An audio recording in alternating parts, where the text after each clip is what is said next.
പ്രിയ കർഷക സുഹൃത്തുക്കളെ നമസ്കാരം. ഞാനിപ്പോൾ ഇന്ന് പരിചയപ്പെടുത്തുന്നത് ഒരു അബിയു ചെടിയാണ്. വിത്ത് പാവി ഇവിടെ തന്നെ മുളപ്പിച്ചതാണ്. ഏകദേശം ഇതിനൊരു 3 ആഴ്ച പ്രായമായിട്ടുണ്ട്.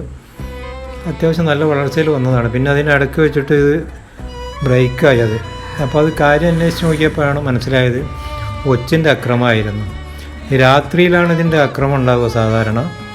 അപ്പോൾ നമ്മൾ ഇത് കാലത്ത് നോക്കിയാലേ കാണാൻ പറ്റില്ല, രാത്രി തന്നെ ടോർച്ചടിച്ച് നോക്കിയാലേ ഇത് കാണുള്ളൂ. അതിന് നമ്മൾ ചെയ്യുന്ന ഒരു കാര്യം, ഈ മുട്ടത്തോട് ഉണക്കിയിട്ട് അത് പൊടിച്ചിട്ട് കൈകൊണ്ട് ക്രഷ് ചെയ്ത്, നന്ന പൊടിയാക്കരുത്, പൗഡറാക്കരുത്, കൈകൊണ്ട് ക്രഷ് ചെയ്തിട്ട് പൊടിച്ചിട്ട് അത് ഈ തടത്തിലിട്ട് കൊടുക്കുക. അതാണ് ചെയ്യുന്നത്.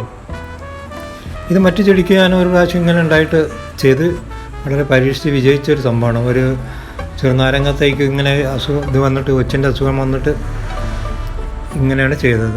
അതെനിക്ക് വളരെ വ്യത്യസ്തമായിട്ടുള്ള അനുഭവം ഉണ്ടായത് ആയതുകൊണ്ടാണ് നമ്മൾ ഇങ്ങനെ ചെയ്യുന്നത്. സുഹൃത്തുക്കൾക്ക് ആർക്കെങ്കിലും ഒച്ചിൻ്റെ ആക്രമണം ഉണ്ടെന്നുണ്ടെങ്കിൽ ഈ മുട്ടത്തോട് ഈ പച്ച കയ്യിൽ ലിക്വിഡൊന്നും പാടില്ല. നമ്മളൊന്ന് വെയിലത്ത് വെച്ച് ഉണക്കിയതിന് ശേഷം കൈ കൊണ്ട് ക്രഷ് ചെയ്ത് പൊടിച്ചതിന് ശേഷം ചെടിയുടെ തടത്തിലിട്ട് കൊടുക്കാവുന്നതാണ്. പിന്നെ മുട്ടത്തോട് നമുക്ക് കാൽസ്യം കൂടി ലഭിക്കുന്നതാണ്.